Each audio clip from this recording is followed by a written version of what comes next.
After over 4 years of marriage, my wife Emily and I had lived a life free from the responsibilities that come with caring for pets or children. We enjoyed the flexibility and spontaneity that our lifestyle afforded us. However, as time progressed, Emily began to voice her feelings of monotony. She suggested that having a dog could bring some much-needed companionship into her life, especially since she worked from home and spent most of her days alone while I was at the office. At first, I was hesitant, but I ultimately agreed that getting a dog might be a good idea to add some excitement to our lives. On her birthday, I surprised Emily with a fluffy Pomeranian puppy, whom she named Chuck. The joy on her face was undeniable. She was absolutely delighted with her new furry friend.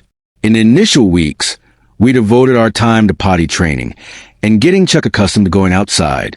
Once he was comfortable with the leash, Emily took it upon herself to walk him daily. I figured that after a while, she would tire of the routine and would ask for my help with the morning walks, but I was completely mistaken. Emily took on the responsibility with enthusiasm and never once asked me to take over. As the days turned into weeks, I noticed that their evening walks began to stretch longer and longer.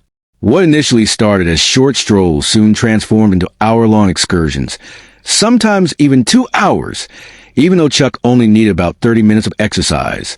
One evening, I raised an eyebrow and asked her, "Don't you think your evening walks with Chuck are getting a bit long?" She looked at me, slightly distracted, and replied, "I don't think so. We're just walking like we always do."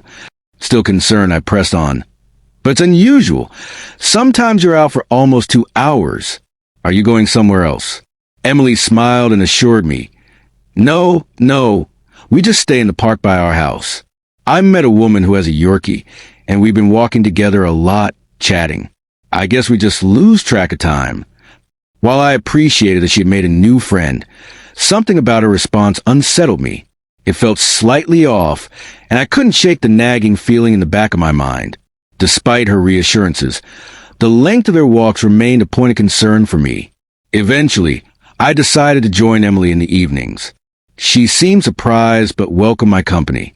However, after a week of walking together, a troubling thought began to gnaw at me. I had never actually seen this friend of hers.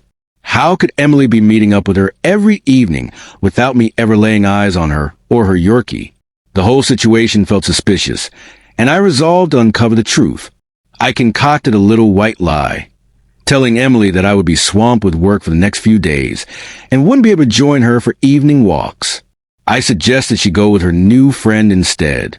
The next day, I returned home at my usual time, but chose to head to the park, where Emily typically took Chuck.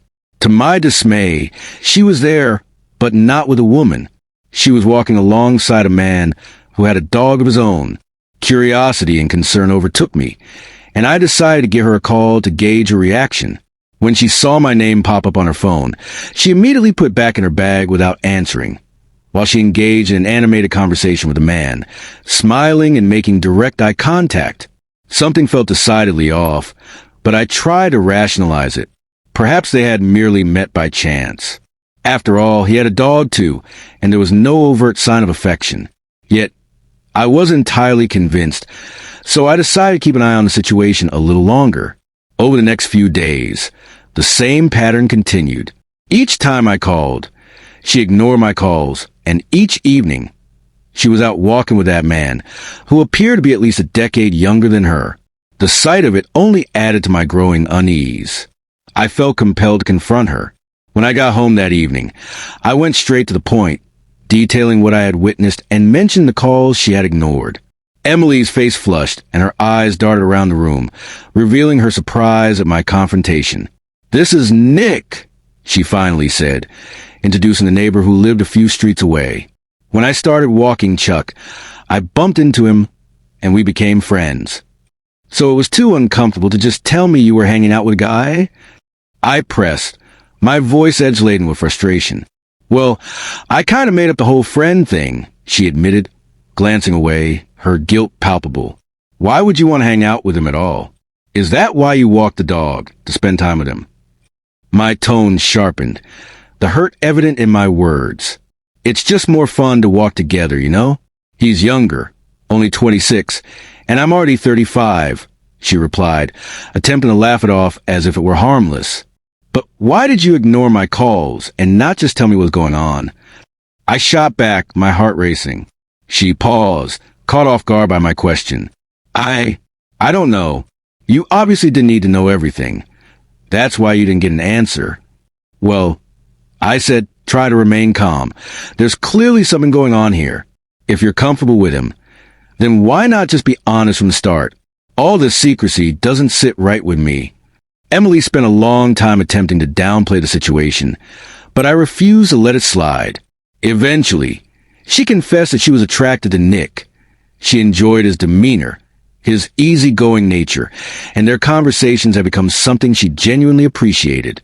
While nothing physical had occurred, the fact that she was drawn to someone else was more than I could accept.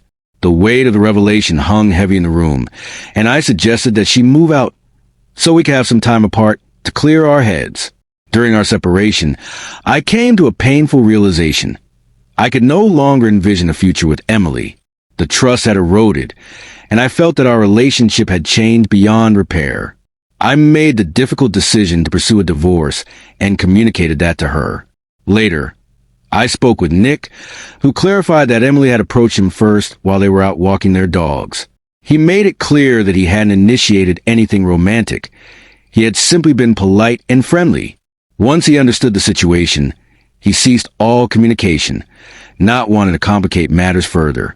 About 6 months later, Emily reached out to me in an attempt to rekindle our relationship. However, by that point, I was already in a new relationship and had no intention of looking back. Our time together had been overshadowed by betrayal, and I had moved on. Ironically, Chuck, our cherished dog, ended up staying with me. It seems that he and I share a bond that Emily did not.